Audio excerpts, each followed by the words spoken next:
में स्वागत है आपका। मैं हूं योगेंद्र। आप देख रहे हैं नारी और नारी का 100वां एपिसोड। हमने जो सफर तय किया था, आज हमारे 100वां एपिसोड है और इस एपिसोड में हमारे साथ कुछ हमारे खास मेहमान हैं, जिसे मैं कहूंगा कि भारत की बेटियां, जो आज हमारा स्लोगन देख रहे हैं। हमारे साथ कर्नल रीटा बख्शी हैं, हमारे साथ आईपीएस अधिकारी प्रीति जैन हैं और हमारे साथ आईएएस ऑफिसर श्रुति भारद्वाज हैं। सभी का स्वागत है। जो एक सफर जिस मकसद के साथ हमने शुरू किया था, मुझे लगता है कि काफी लोगों का स्नेह हमें मिला और वो इसी वजह से हम आगे बढ़ते रहे। कोविड के दरमियान भी हमने बहुत कुछ लोगों को जोड़ा, चाहे वह हेल्थ से जुड़े मुद्दे हों, एजुकेशन से जुड़े मुद्दे हों, परिवारों से जुड़े मुद्दे हों, तमाम चीजों को हमने छूने की कोशिश की है। और एक बार आप स्क्रीन पे जो आंकड़े देख रहे हैं, उसके साथ ही दो चीजें होती हैं कि हम दो, जैसे कई बार कहा जाता है कि गिलास पानी का भरा हुआ है, आधा खाली है। लेकिन आधा खाली है वो जनरली नहीं कहते हैं। अगर पॉजिटिव सोच के साथ कहें तो हम कहेंगे कि आधा गिलास भरा हुआ है। 1951 में जब पहली बार सिविल सर्विसेज में महिलाओं को अवसर मिला, उसके बाद से आज तक मैं इन परिणामों को बहुत संतोषजनक तो नहीं कहूंगा, लेकिन फिर भी हम ये कहेंगे कि आज भारत में महिलाएं पॉलिसी मेकर हैं, देश के संचालन में महत्वपूर्ण भूमिका है। दो प्रेसिडेंट इस देश ने दिए, एक महिला प्रधानमंत्री और कई राज्यों की मुख्यमंत्री महिला हैं।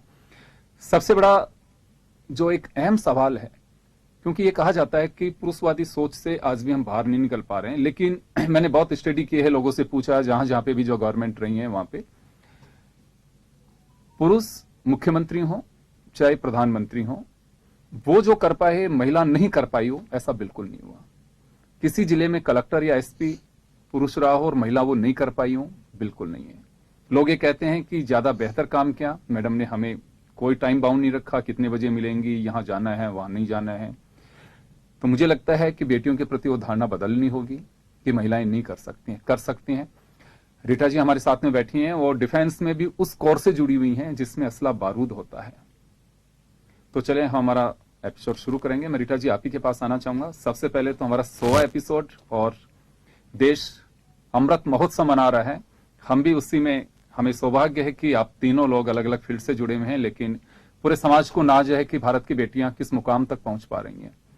कभी आपको लगता है कि हम भी किसी से मोटिवेट हुए और हम कहीं पे भी जाते हैं तो खासकर गर्ल्स को आगे बढ़ा सकें? क्योंकि दो तरह के माहौल हैं देश में। एक तो जिस तरह से महिलाओं के प्रति अपराध वो कहीं पे भी सभ्य समाज में आज नहीं वर्षों से चला रहा है और विकसित राष्ट्रों में भी इसे कोई इनकार नहीं कर सकता, लेकिन फिर भी अगर हम ये सोच के कि महिला है बाहर नहीं निकलेगी पता नहीं क्या होगा, तो मुझे लगता है कि हम आगे नहीं बढ़ सकते हैं। महिला खुद अपना रास्ता चुन रही है, बना रही है, ये मुझे लगता है कि समाज के लिए, इस देश के लिए बहुत बड़ी सुकून की बात है। आपका जो एक्सपीरियंस है, आप चाहेंगी कि हाँ बच्चियां इस तरह से आपकी तरह और दिखाई दें, वो चाहे डिफेंस की कोई भी कोर हो, कोई भी यूनिट हो, कोई रेजिमेंट हो, और अवसर भी मिल रहे हैं, पाताल से लेके आकाश तक बेटियां दिखाई देती हैं।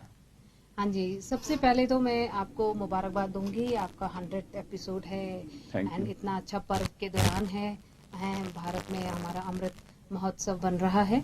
तो मैं सारे व्यूअर्स को पहले तो नमस्कार करती हूँ एंड आपको मुबारकबाद देती हूँ, आपके चैनल को। आपने जो सवाल किया है रिगार्डिंग मोटिवेशन, एंड आज जो हमारे सारे व्यूअर्स देखते हैं गर्ल्स की प्रोग्रेस एंड डेवलपमेंट के ऊपर, तो ये ऑटोमेटिकली अपने आप ही बता रहा है कि हमारे समाज में एक चेंज आ गया है। हमारे अभी जो राष्ट्रपति नियुक्त हुई हैं हमारे श्रीमती द्रौपदी मुर्मू, और हमारे क्या बोलते हैं इतने अच्छे पार्टिसिपेंट्स ने कॉमनवेल्थ में अपने gold medal and bronze silver सब हासिल किया है एंड इक्वल भागीदारी दिखाई है हमारी लेडीज ने, गर्ल्स ने ऑफ द सोसाइटी। तो मैं अब ये सोचना कि लेडीज गर्ल्स पीछे हैं ये तो गलत हो जाएगा, बट हाँ जिस मेहनत और सोसाइटी के बीच से निकल के आ रही है वो तारीफ काबिल है, और हम अगर इसमें थोड़ा सा भी योगदान दे सकते हैं समाज में मोटिवेट करने को हैं यंग लड़कियों को, तो मैं बिल्कुल इसमें शामिल होना भी चाहूंगी। और मैं हर लड़की को ये भी बताना चाहूंगी, उनके माता पिता को, कि बेहिचक बच्ची को पढ़ाएं लिखाएं, और उनका जिधर भी इंटरेस्ट है, दैट इज स्पोर्ट्स में, डिफेंस में आना चाहती हैं, सिविल सर्विसेज में जाना चाहती हैं, डॉक्टर बनना चाहती हैं, तो प्लीज आप सपोर्ट कीजिए, बिकॉज टैलेंट और जज्बा बहुत ज़्यादा है गर्ल्स में आजकल, एंड एक्सपोजर भी दे उनको सो दैट वो अपना ड्रीम, अपनी मंजिल हासिल कर सके। सो इस पर्व में मैं तो यही मैसेज देना चाहूँगी हर पेरेंट को और हर गर्ल को कि हिचकिचाए नहीं, डरे नहीं, एंड मेहनत से आगे बढ़े। बिल्कुल निश्चित रूप से, और ये बंदिशों के साथ साथ ये सही बात है कि परिवार का सपोर्ट, रीटा जी परिवार का सपोर्ट महत्वपूर्ण होता है, क्योंकि मैं अक्सर बात करता हूं तो ये बात आती है कि जब तक परिवार का सपोर्ट नहीं होता है, लेकिन फिर भी कई बार हवाओं से टकरा करके विपरीत स्थितियों में भी हमें उड़ान भरनी होती है और भरते भी हैं। पंख बहुत मजबूत होते हैं, आसमान खुला होना चाहिए।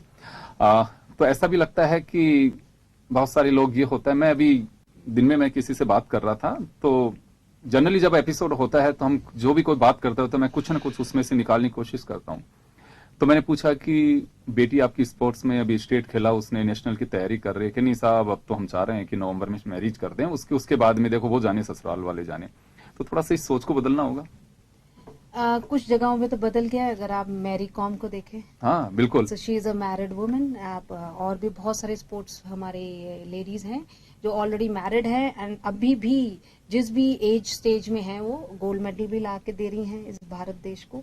सो मैं नहीं मानती है, अब विचार बदल चुका है, बट हमें इसको और दूर इलाकों तक पहुंचाना है, ये हमारे ऊपर जिम्मेदारी है आपके चैनल के माध्यम, हम लोगों के माध्यम से, कि भाई अब समय थोड़ा बदल रहा है। इवन इन लॉज, हस्बैंड, इनको सपोर्ट करना चाहिए। अगर काबिलियत है गर्ल के अंदर, चाहे वो स्पोर्ट्समैन है, चाहे वो जॉब कंटिन्यू करना चाहती है, आई बिलीव मैम लोग भी मेरे से एग्री करेंगे इस मामले में, कि जो भी प्रोफेशन में वो आगे बढ़ना चाहती है, I believe husband, parents, in law सबको सपोर्ट करना चाहिए। मैरिज तो एक प्रोसेस है हमारी लाइफ में आगे बढ़ने का, माइलस्टोन है, तो ये कोई हिंड्रेंस नहीं होना चाहिए। जी निश्चित रूप से, बिल्कुल इस ओर बढ़ना भी चाहिए। तब ये सोच बदलने की आवश्यकता है, बदली भी है, बात सही है। तभी हम देख पा रहे हैं कि जो स्थितियां बदली हैं, आजादी के वक्त क्या पोजीशन थी, और खैर हमें इतिहास से भी बहुत कुछ सीखना चाहिए। आजादी का इतिहास भी अगर हम उठा के देखें तो उसमें महिलाओं का, बच्चियों का क्या रोल रहा था, ये भी एक देखने की बात है। प्रीति जी, मैं आपके पास आना चाहूंगा। आपके फील्ड पोस्टिंग भी रही हैं, आप सीधा आप पब्लिक सर्विस में हैं।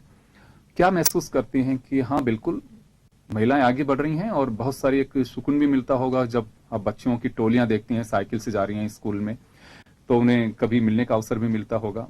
क्या कहते हैं आप लोग उनको कि हाँ, और उनकी कुछ प्रॉब्लम्स आती हैं जिनको हम दूर कर सकें? मैं अभी कुछ टाइम पहले देख रही थी कि 1951 में पहली बार सिविल सेवा में महिलाओं को शामिल करने का निर्णय किया गया, और आज जब हम आज़ादी के 75 साल को एक अवसर के रूप में, एक त्यौहार के रूप में सेलिब्रेट कर रहे हैं, तो निश्चित रूप से तब से लेकर, आज़ादी से लेकर अब तक देश में बच्चियों की स्थिति, महिलाओं की स्थिति में बहुत ज़बरदस्त परिवर्तन हुआ है। लोगों की सोच में परिवर्तन हुआ है। जो सुनने में आता है, पुराने टाइम में बच्चियों को ज़्यादा पढ़ाया नहीं जाता था, और जैसे अभी आपने एक बात की कि अब भी कहीं ना कहीं ये सोच है कि हम शादी कर देंगे, उसके बाद ससुराल वाले जाने हैं। तो कुछ जगहों पे ये सोच है, लेकिन अब बच्चियों की दूसरी, बहुत सारे पेरेंट्स की सोच बदल रही है कि हमें बच्चियों को आगे बढ़ाना है, उनको पढ़ाना लिखाना है। वो चाहते हैं कि उनकी बच्ची कुछ ऐसा करे जिससे वो न केवल आत्मनिर्भर हो, बल्कि उनका, उनके परिवार का, उनके समाज का मान या गौरव बढ़ाए। तो अभी जगह जगह जो फील्ड पोस्टिंग्स रही हैं, जगह जगह जहां इस सिविल सर्विस के दौरान लोगों से मिलने का, मुखातिब होने का मौका मिलता है, तो अनवरत ये देखने को मिला है कि न केवल परिवार के लोग चाहते हैं, बच्चियां भी आज के दिन ज्यादा कॉन्फिडेंट हैं। उन्हें ये विश्वास है कि उन्हें अब परिवार किसी काम में जाने के लिए, जिसको वो as a passion, as a career लेना चाहती हैं, परिवार के लोग इसे उसके लिए नहीं रोकेंगे, बल्कि आगे बढ़ने में माँ बाप, दादा दादी, जो भी परिवार के लोग हैं, उनका सहयोग करेंगे। परिस्थितियां लगातार बदली हैं, सोच बदली है, आगे भी परिवर्तन जो आ रहा है, परिवर्तन हमेशा गुणात्मक होता है। संख्या बढ़ रही है, संख्या के साथ साथ जो व्यवस्था है, जो पॉलिसीज हैं, उनमें भी, क्योंकि वर्कफोर्स में जैसे जैसे महिलाएं एंटर कर रही हैं, परिवर्तन दिन प्रतिदिन आ रहा है। बच्चियों से जब मुखातिब होने का स्कूल, कॉलेजेस में मौका मिलता है, वो बहुत मोटिवेटेड फील करती हैं जब वो देखती हैं कि कोई महिला किसी फील्ड में बहुत आगे हैं। चाहे हमने जैसे पहले एग्जांपल दिए, चाहे गेम्स के उदाहरण हो, या देश के राष्ट्रपति, प्रधानमंत्री, या सिविल सर्विसेज में काम करने वाले, दूसरी नौकरियों में काम करने वाली कुछ अग्रणी महिलाओं को देखती है, तो उन्हें लगता है कि हम भी इस टाइप का कुछ अच्छा करें। एक समस्या जो इस रास्ते में जरूर आती है, और मुझे लगता है क्योंकि मैं कहीं ना कहीं पुलिस डिपार्टमेंट में काम करती हूँ, तो उस दृष्टि से कि अभी भी कहीं ना कहीं बच्चियों के साथ सेफ्टी से जुड़े हुए इश्यूज बहुत ज़्यादा हैं। बच्चियों को स्कूल जाते हुए, कॉलेज जाते हुए कहीं ना कहीं ईव टीजिंग या दूसरे प्रकार के कमेंट्स का सामना करना पड़ता है, या कहीं ना कहीं ये सोच आ जाती है कि किसी भी बच्ची के साथ, महिला के साथ कुछ भी दुर्व्यवहार किया जा सकता है। इस सोच के लोग भी हमारे समाज में बहुत सारे हैं, जिनके माइंडसेट को परिवर्तित करना और बच्चियों के लिए, महिलाओं के लिए एक सुरक्षित वातावरण तैयार करना, जो वातावरण न केवल वर्क प्लेस पे हो बल्कि घर पे भी हो, और घर से वर्क प्लेस तक पहुंचने के पूरे रास्ते पर, उसकी पूरी यात्रा में उसको एक सेफ एनवायरनमेंट मिले। ये हमारे देश के लिए एक सबसे बड़ी चुनौती है, और निर्भया जैसे केसेस ने हमारे लिए इस चुनौती को एक मुखर रूप में सामने रखा है कि हमें इस क्षेत्र में काम करने की जरूरत है, ताकि हम अपने देश की बेटियों को, उनको न केवल उनका हक दे सकें, बल्कि आगे बढ़ने के पूरे अवसर प्रदान कर सकते। बिल्कुल, निश्चित रूप से तरक्की के साथ साथ उसका दूसरा एक पहलू जो है वो ये भी होता है, लेकिन उस पहलू को देख करके हम उसे एक बाधा मान करके बैठ जाएं, ये संभव नहीं है। अगर हम ये मान के चलते हैं कि अंग्रेज तो रोज कोड़े मार रहे हैं, हम आजादी कैसे मिल जाएगी और उसके बाद में हम हो जाते हैं, आपको ध्यान होगा कि हम उस देश के बासिंदे हैं कि हम अंग्रेजों के हाथ थक जाते थे जब फांसी के फंदे पे लटकाते थे। वो एक को फांसी देते थे, वो 10 उस दौर के बागी कहा जाता था, किसी को उग्रवादी कहा जाता था, किसी को बगावती कहा जाता, लेकिन हम कहते हैं कि वो आजादी के सितारे थे। वो 10 गर्दन तैयार रखते थे, उनके हाथ थक जाते थे। हिंदुस्तान में मुझे लगता है कि हौसले और जज्बा जो है वो हमारी डीएनए में है और समझने की आवश्यकता है। तो हमारा मकसद भी ये है कि हम केवल यह सोच के चलें कि हो उस शहर में अगर बच्चे को पढ़ने भेजेंगे वहां तो इस तरह की घटनाएं होती हैं, बिल्कुल नहीं, डरने की कोई आवश्यकता नहीं है। घटनाएं हो सकते हैं, इसे खारिज नहीं किया जा सकता है, एक्सीडेंट है वो तो कहीं भी हो सकता है, लेकिन सोच बदलने की आवश्यकता है। और सोच जब बदलेगी तो जिन घटनाओं से आप चिंतित हैं वो भी नहीं होंगी, क्योंकि हमें हर घर से, हर मोहल्ले से वो एक महसूस करना चाहिए कि इन घटनाओं का अंजाम क्या होता है, और अगर हमारे को बेटी होती है, ऐसा होता है तो कैसा लगता है। ये खुद को उस जगह खड़े होकर के अगर हम सोचना शुरू करेंगे तो मुझे लगता है कि जो चिंता प्रीति जी की है उस समाज की, इस देश की, शायद वो भी नहीं रहेगी। श्रुति जी, आपके पास आना चाहूंगा। आप एसडीएम भी रही हैं, एडीएम भी रही हैं, बहुत सारे पदों पे रहे, सीधा एक पब्लिक के बीच में मीटिंग्स में भी बहुत सारी बात होती है, खासकर महिला सुरक्षा, दूसरी चीजें, इस तरह की बातें आती हैं। तो कभी हम लोग महसूस करते हैं कि हाँ बिल्कुल, खासकर महिला है तो महिला के प्रति एक सॉफ्ट कॉर्नर हो। हालांकि जब आप आईएएस बनी होंगी तो उस दरमियान ये कभी नहीं सोचा होगा कि मुझे महिला के लिए बनाया गया है कि पुरुष के लिए बनाया गया। आप पॉलिसी मेकर हैं, सभी को ख्याल रखना है, संविधान आपको तमाम चीजों से दूर रखने के लिए, लेकिन फिर भी आज भी एक सॉफ्ट कॉर्नर रखने की एक आवश्यकता इस नाते है कि बच्चियां निकल नहीं पाती हैं, निकलती हैं तो उन्हें हम प्लेटफॉर्म दे सके, रास्ता बता सकें, आगे बढ़ा सकें। आज भी एक सॉफ्ट कॉर्नर होता है। तो कभी ये महसूस करते हैं कि हाँ बिल्कुल उस दिशा में आगे बढ़ाना चाहिए हमें। योगेंद्र जी, जो हमारे वेद हैं, पुराण हैं, हमारी संस्कृति है, उसमें अर्धनारीश्वर की परिकल्पना है, शिव और शक्ति, यानी दोनों समान, और जब इन दोनों का समन्वय होता है तो ही सृष्टि का निर्माण होता है। तो मैं कहूंगी कि विशेषाधिकार नहीं, शायद मैं आपसे डिसएग्री कर रही हूँ, महिला को कोई विशेषाधिकार नहीं चाहिए, बट समान अधिकार जरूरी। अगर वहां की अवचेतना लोगों में आ रही है और नारी की अवचेतना को वो समझ रहे हैं और एक्नॉलेज कर रहे हैं, और इस जो हमारी ओल्ड संस्कृति है, आज के परिप्रेक्ष्य में देख लीजिए, पुराने परिप्रेक्ष्य में देख लीजिए, यदि उसको हम इतना महत्व दे पाते हैं तो मैं कहती हूँ the world is open for women. बस वो एक समझ की जरूरत है। ये जरूर है कि जब हम लोग सर्विसेज में आए थे तो ऐसा कोई महिला का रिजर्वेशन भी नहीं था, जबकि आज तो ये सब चीजें हम देख रहे हैं कि रिजर्वेशन भी है, एक पॉजिटिव प्रोटेक्शन भी है महिलाओं के लिए। तो वो हमें चीज देखने को मिल रही है।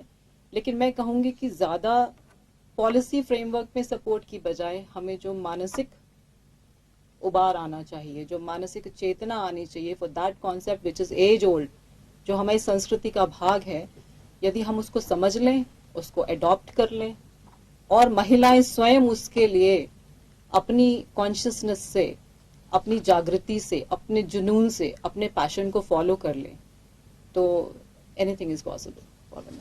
मैं बिल्कुल अक्सर ये बात कहा करता हूँ। कई बार ये कहा जाता है कि नारी तू महान है, लक्ष्मी का रूप है, देवी का रूप है। मैं कहता हूँ कि नहीं, ना देवी का रूप बताइए, ना महान बताइए, केवल बस उनका जो हक है, जो रेस्पेक्ट है, जिसके लिए वो डिजर्व करते हैं, बस वही दीजिए समाज से। मुझे लगता है महिला को इससे ज्यादा कोई अपेक्षा भी नहीं है। और जैसे आपने कहा कि बिल्कुल ग्रंथों में भी है, महिला का वो बड़प्पन हमें कोई से भी युग में आप देख करके चल सकते हैं।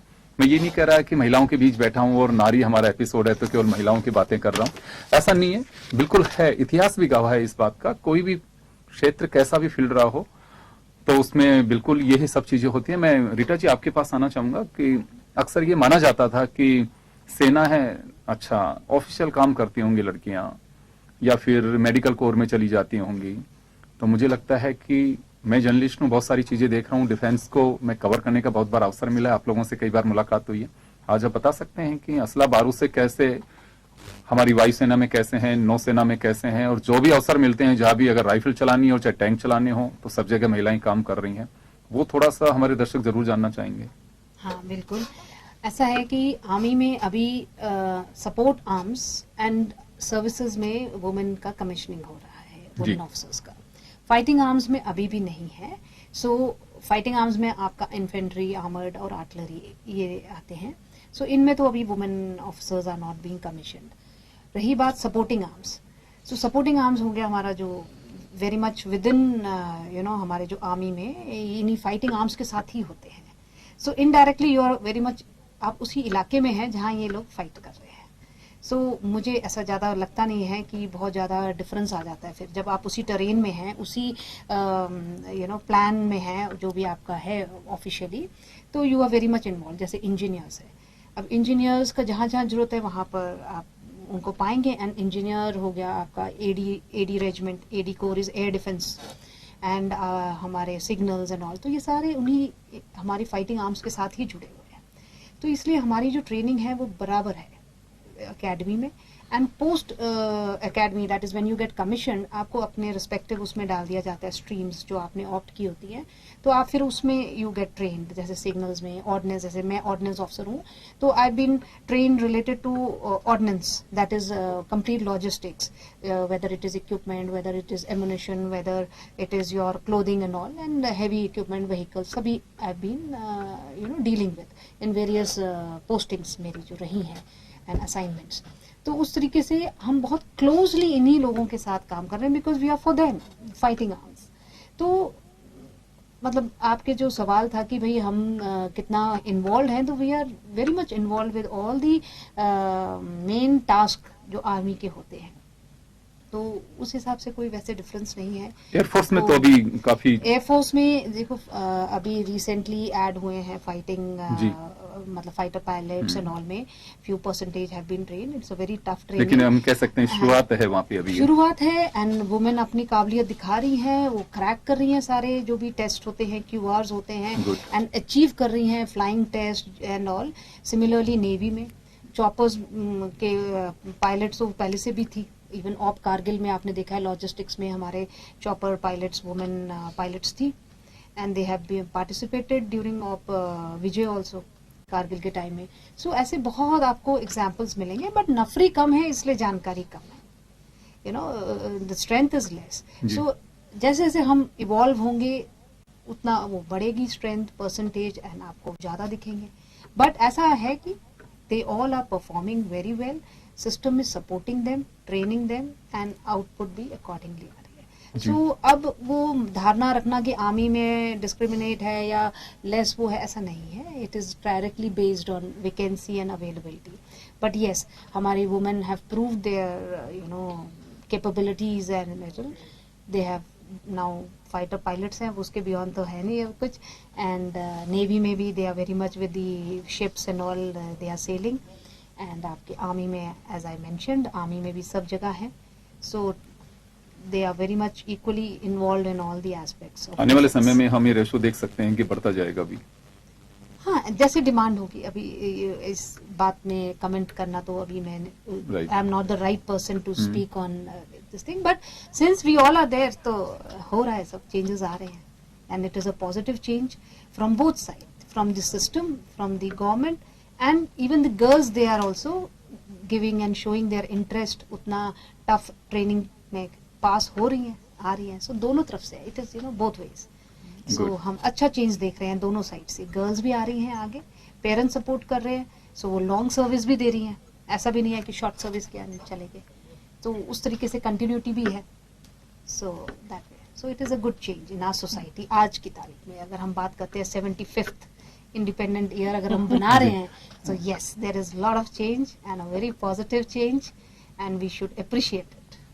गुड, बिल्कुल। और तस्वीर आने वाले वक्त में और बदलेगी। प्रीति जी, आपके पास आना चाहूंगा। पहले हम जब देखते थे, देखिए पहले हमारे यहाँ पे 30 जिले थे, 27, 30, 33 जिले हो गए। अब उस वक्त देखते थे कि अगर कोई एसपी 1 या 2 किसी डिस्ट्रिक्ट में देखने को मिलते थे और पूरे प्रदेश में चर्चा होती थी।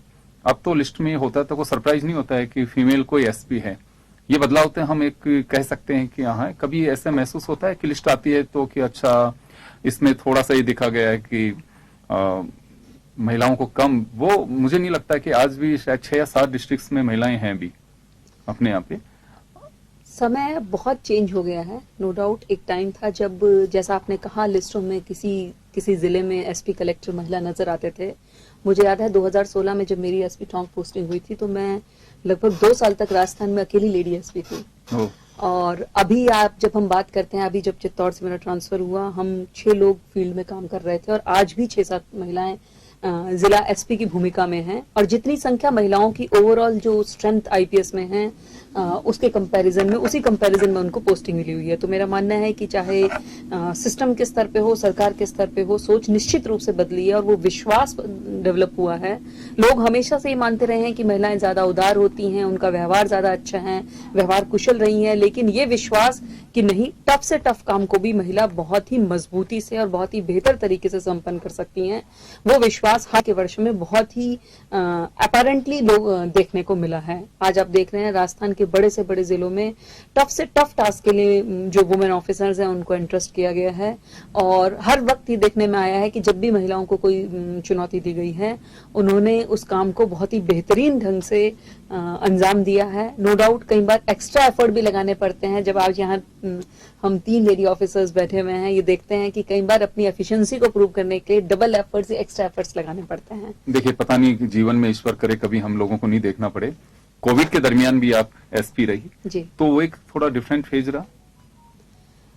लोगों ने जनरली जो law and order abiding citizens हैं उन्होंने जो भी डायरेक्शन सरकार के स्तर पे जो भी डायरेक्शंस अलग अलग स्तर से जारी हुए हमने लोगों को कन्वे किए, उनको कन्विंस करने की कोशिश की कि उनकी खुद की सेफ्टी के लिए हैं।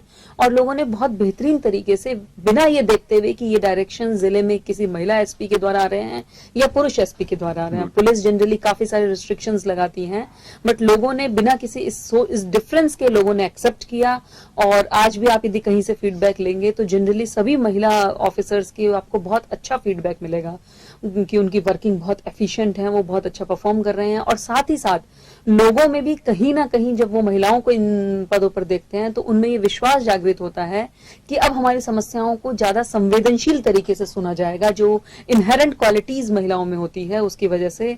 और ये ट्रस्ट फैक्टर या जो बिलीफ लोगों का है ये कहीं ना कहीं मुझे लगता है महिलाओं की सफलता है कि और उनको प्रेरित करती है कि वो अपने घर की चौखट से बाहर आके बाहर काम करें, लोगों को अपनी चीजें डिलीवर करें जिसका कि फायदा ओवरऑल सिस्टम को हो, हमारे देश को हो और हमारे समाज में एक आमूलचूल परिवर्तन आए, ताकि आने वाले समय में हमारी जो और महिलाएं और बच्चियां इस रास्ते पर आगे बढ़ने वाली हैं उनके लिए परिस्थितियां और भी ज्यादा बेहतर हो।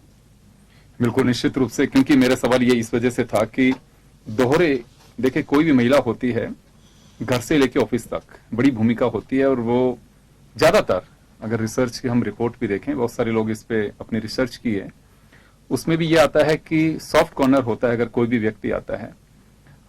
उसके बाद में प्रीति जी एक और छोटा सा मेरा सवाल होगा। महिला को ये माना जाता है कि पुरुष थोड़ा सख्त होता है, एज ए एसपी आप सख्त भी रहें तो एक थोड़ा सा अंदर ये होता है कि मैडम है थोड़ी कूल होगी, अभी नहीं तो थोड़ी देर बाद होगी, ये कभी दिखता है ऐसा? ये वैसे ज्यादा अच्छा फीडबैक तो आप ही दे सकते हैं कि आप सभी तरीके से जज करते हैं और सबकी इंफॉर्मेशन लेते रहते हैं। पर मेरा यह मानना है कि ऐसा कहीं नहीं आया कि महिलाओं ने अपनी सॉफ्टनेस की वजह से अपने काम में किसी प्रकार की ढिलाई बरती हो या लोगों को कहीं यह महसूस करने का मौका मिला हो कि क्योंकि महिला है इसलिए सिचुएशन को सही से हैंडल नहीं कर पाई। आपने देखा राजस्थान में अलग अलग जगह बड़े से बड़ा क्राइम भी होता है, बड़ी से बड़ी लॉ एंड ऑर्डर सिचुएशंस भी आई हैं गत समय में भी, आपने रिसेंट टाइम्स में देखी होंगी। और प्रत्येक महिला ने जो भी उससे जुड़ी रही है अपनी तरफ से बेहतरीन परफॉर्मेंस दिया है। और मुझे रिसेंट में एक ऑफिसर ने कहा कि मुझे उम्मीद नहीं थी कि लेडी ऑफिसर इतना शानदार काम कर सकती है, लेकिन आई वाज सरप्राइज्ड कि राजस्थान के जो 43 पुलिस डिस्ट्रिक्ट्स हैं उसमें से आधे से ज्यादा एसपी जिस घटना से घबरा जाते महिला ऑफिसर ने बहुत बेहतरीन तरीके से काम किया। तो मेरा यह मानना है कि ये इस बात से डिपेंड नहीं करता है कि महिला कितनी उदार है, सॉफ्ट है। व्यक्ति की सोच और काम की डिमांड ये डिसाइड करती है। और मुझे लगता है कि महिलाएं इसमें बेहद सक्षम हैं कि परिस्थिति के अनुसार कहाँ किस प्रकार का निर्णय लेना है। बिल्कुल, निश्चित रूप से आप उन डिस्ट्रिक्ट्स में भी रही हैं कि जहां पे पंजाब से लगता हो हनुमानगढ़, जहां पे आप अंदाजा लगा सकते हैं कि किस रूट के जरिए वहां पे स्मगलिंग और खासकर जिससे पूरे समाज को और देश को चिंता है कि नशे की जो लत है, आपने जाते ही एक ऑपरेशन भी किया वहां पे, शायद हनुमानगढ़ का सबसे बड़ी कार्रवाई होगी। चित्तौड़गढ़ जहां पे रही वहां पे लॉ एंड ऑर्डर की काफी खासकर कम्युनल जो प्रॉब्लम्स क्रिएट होती हैं उनको लेकर के, लेकिन जैसे अभी आपने कहा कि जब अवसर मिलता है, मैंने पहले ही कहा कि महिलाओं के भी पंख वैसे ही हैं जैसे पुरुषों के हैं, वही आसमान होता है, वो जितने उड़ान भर सकते हैं उतनी वो भी भर सकती हैं। श्रुति जी आपके पास आना चाहूंगा, ये सॉफ्ट कॉर्नर या सॉफ्टनेस या सख्त, ये कभी आप लोगों को कहीं फेस करना पड़ता है या थोड़ी सोच रहती हो कि ठीक है मैडम है कूल होंगी, ऐसा कहीं लगता है? मैं तो कहती हूँ कि किसी भी परिस्थिति से लड़ने के लिए don't have to be a warrior. वो सॉफ्टनेस ही हमारा हथियार है। वो जो कूलनेस है और वो जो ट्रांसफॉर्मेशन हम ला सकते हैं थ्रू दैट सॉफ्टनेस, वो शायद पुरुष भी नहीं कर सकते। तो I think that is an advantage जो हम महिलाओं के पास है और हमारे रिजल्ट्स बेहतर आते हैं। वो ये भी जानते हैं कि सॉफ्टनेस है तो इसका मतलब ये नहीं है कि कुछ भी किया जा सकता है। उस सॉफ्टनेस की स्टर्ननेस भी महिला में होती है। जब उसको वो दिखानी होती है, जब वो रिक्वायर्ड होती है, तो वो उसका भी उपयोग करती है। बट कभी भी अगर आप इस चीज को देखेंगे तो जो चीज प्रेम या कंपैशन करा सकता है, वो लड़ना, झगड़ना, डांटना, पीटना शायद उससे कभी संभव नहीं है। बिल्कुल ठीक बात है, वो होना भी चाहिए। और कहा भी ये जाता है तो अंतिम हथियार होता है कि चलिए किसी को सख्त लहजे में बात करना अब समझ में नहीं आ रही है तो प्रीति जी के यहाँ कहा जाता है कि वो फिर 3rd डिग्री दी जाती है अगर कोई नहीं समझ में आता है। तो कोशिश यही होती है कि समाज का ही एक हिस्सा होता है, वो कोई बिगड़ जाता है, कोई सुधर जाता है, परिवार में भी ये सब कुछ चीजें होती हैं। लेकिन एक एक्सट्रीम पोजीशन के बाद में जब चीजें जाती हैं तो मुझे लगता है कि कानून ने वो अधिकार दिया है। अगर कहीं पे तोप चलानी है, गन चलानी है, तो हमारे संविधान ने आर्मी को राइट्स दिए हुए हैं। पुलिस एक ऐसा विभाग संविधान में बनाया गया है कि जिसको डंडा दिया गया, किसी को अनुमति नहीं है कि आप कहीं पे भी डंडा चला दोगे, वो पुलिस को राइट दिया गया है। एडमिनिस्ट्रेटिव सर्विसेज को भी उनकी कलम में वो ताकत दी है, तो भारतीय संविधान से मिली है। और बहुत कुछ सोच समझ करके एक लंबा वक्त लोगों ने एक्सरसाइज की है, वो किसी थीसिस से कम नहीं थी जितनी उन्होंने लिखी उसमें। वो उसके बाद ही बनाए जिस सिस्टम से आज हम गवर्न हो रहे हैं, हम चल पा रहे हैं, हम लोग जिस अभिव्यक्ति की आजादी की बात करते हैं, वो सारा वही संविधान है। मुझे लगता है कि उसके प्रति हम सब लोगों का रेस्पेक्ट भी होना चाहिए। और उसके रेस्पेक्ट की बात मैं इस वजह से कर रहा हूं, महज स्वतंत्रता दिवस को ध्यान में रख के नहीं, वही हमें वो लोकाचार, नवाचार और रेस्पेक्ट एक दूसरे के प्रति करने का रास्ता भी दिखाता है, जो हमें खासकर महिलाओं के प्रति होना चाहिए। अगर आप उसके डेप्थ को समझने की कोशिश करेंगे तो तमाम बाधाएं उससे दूर होंगी। वो प्रासंगिक था, है और रहेगा, उसी को हमें ध्यान में रखना चाहिए। मैं आप तीनों से एक बार, हमारा क्योंकि स्पेशल एपिसोड है, बहुत सारे लोग देख रहे हैं, मैं एक मैसेज भी लेना चाहूंगा कि खासकर महिलाएं, गर्ल्स क्या करना चाहिए, कैसे वो आगे बढ़ सकें। रीटा जी। सबसे पहले यंग गर्ल्स वगैरह जो अपने अपने रिस्पेक्टिव एरियाज में हैं, उनको पहले तो क्लियर होना चाहिए कि उनका ड्रीम्स में उनको किस टाइप का अचीव करना है, यानी कि टारगेट क्या है, यानी उसको डॉक्टर बनना है, इंजीनियर बनना है, डिफेंस में आना है, या विच एवर स्ट्रीम। एंड उसके हिसाब से बच्ची को उसके पेरेंट्स को सपोर्ट करना चाहिए, वो थोड़े बहुत रिसोर्सेज देने चाहिए सो दैट वो अपनी पहले एजुकेशन को कंप्लीट करे एंड कॉम्पिटिटिव्स में क्लियर करे। बट जो कॉमन चीज है हर चीज के लिए, चाहे वो किसी भी कॉम्पिटिटिव एग्जाम्स के लिए करे, is the hard work and dedication, जो एक हर चाइल्ड को डेडिकेट करना है। बिकॉज चाइल्ड का एक ही ड्यूटी है कि वो स्टूडेंट है और एज स्टूडेंट वो अपना कर्तव्य पूरा करे। तो जो भी बच्चा एज अ स्टूडेंट अपनी पढ़ाई कंप्लीट करता है, तरीके से, ईमानदारी से करता है, तो मुझे नहीं लगता कि उसको कोई रोक सकता है उसके टारगेट को अचीव करने के लिए। तो ये सबसे ये प्राइमरी चीज लगती है मुझे कि बच्चे जो स्टूडेंट हैं उनका primary task is to study and do well in their education. तो ये उनका प्राइमरी जॉब है, तो उसके साथ ईमानदारी रखें एंड फिर स्टेप बाय स्टेप अपने अचीवमेंट्स की तरफ जाएं एंड टारगेट को अचीव करें। लगन इज मेन थिंग, कि लगन नहीं छोड़नी है और कभी भी हताश नहीं होना है। अप्स एंड डाउन आते हैं, फर्स्ट अटेम्प्ट में नहीं हुआ तो सेकंड ट्राई करो, गिव अप नहीं करना है लाइफ में। As a good sportsman never give up. जैसे कि अभी सब इतना ज्यादा स्पोर्ट्स था चैनल्स में, सो सबने सीखा है उससे कुछ ना कुछ। प्रीति जी आपके पास आना चाहूंगा। मैं चाहूंगी कि triple C, first is girl should be confident, अपने काम को बहुत ही कॉन्फिडेंटली हम पूरा करें। देन जैसा कि मैम ने कहा, कंसिस्टेंट एफर्ट्स, कहते हैं कि हर नदी की राह से चट्टान को हटना पड़ता है। तो कोई भी बाधा आए घबराने की जरूरत नहीं है, निरंतर कंसिस्टेंटली हम उसके लिए काम करेंगे तो निश्चित रूप से अपने गोल को अचीव कर पाएंगे। और थर्ड इज कर्टसी, हम कुछ भी अचीव कर लें, कुछ भी बन जाएं, लेकिन हमें ये ध्यान रखना है कि हमारी जड़ें कहाँ हैं, हमारे वैल्यू सिस्टम कहाँ हैं, हमारे देश की संस्कृति ने हमें क्या दिया है और हमें उसको छोड़ना नहीं है। तो इन तीनों चीज के साथ हम आगे बढ़े, निश्चित रूप से आसमां हमारा है। गुड। श्रुति जी आपसे चाहूंगा मैं। मैं ये कहना चाहूंगी कि एक उम्र होती है 6-7 क्लास, जब आपका फॉर्मेशन होना लगता है कि मुझे किस तरफ जाना है, कौन सा करियर लेना है। वहां सबसे ज्यादा इंपॉर्टेंट रोल पेरेंट्स का आ जाता है। वो आपके लिए राह सेट कर देते हैं, डॉक्टर्स हैं तो डॉक्टर बनो, इंजीनियर है तो इंजीनियर बनो, सिविल सर्विसेज वाले हैं तो सिविल सर्विसेज बनो। लेकिन उस समय बच्चों को, खास तौर से जो लड़कियां हैं, उनको ये देखना है कि कहाँ वो इंटरनल हैप्पीनेस है, कहाँ वहां वो सुकून है और कहाँ उनमें वो चीज जुनून पैदा कर सकती है, वो राह चुननी चाहिए। दुनिया को अपनी जीवन की कहानी मत लिखने दो, राइट योर ओन स्क्रिप्ट, और जहां आपका मन है, जहां चाह है, जहां पैशन है, उसको फॉलो करें। और इसी संदर्भ में मुझे एक पोएट की कुछ पंक्तियां याद आती हैं कि एक खेल था जिसमें 2 पर्चियां थी, एक में लिखा था कहो और एक में लिखा था सुनो। ये मात्र संयोग था या भाग्य था कि उसके हिस्से में आती थी सिर्फ वही पर्ची जिसमें लिखा था सुनो। लेकिन इस पोएट को, इन पोएट के लिए हमेशा मुझे एक काउंटर थॉट आता है कि जब मैं ये कहती हूँ कि अपनी आवाज को इतना बुलंद कर कि हर शख्स तुझसे पूछे कि बता तुझे कहना क्या है।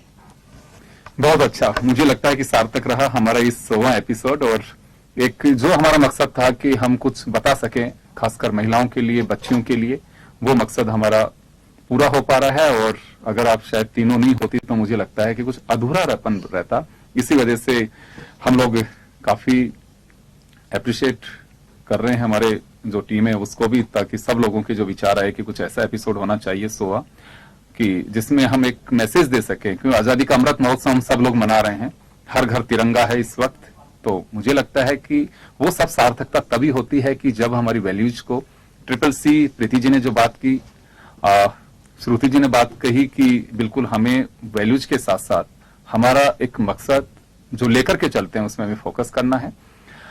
रीटा जी ने जो बताया कि बिल्कुल आप लोगों को रेस्पेक्ट के साथ साथ अपना एम चुनना है और उसके पीछे जुनून पैदा करना चाहिए। चलिए, हमारी सार्थकता और देश की सार्थकता तभी रहेगी जो हम कुछ लेकर के आते हैं, अगर वास्तव में उसके परिणाम भी वैसे आए सामने, तो मुझे लगता है कि हमारी आजादी की बुलंदियां और ऊपर होंगी। बहुत बहुत शुक्रिया तमाम अतिथियों का और हमारे दर्शकों का। नारी में इतना ही, दीजिए इजाजत, नमस्कार। Thank you.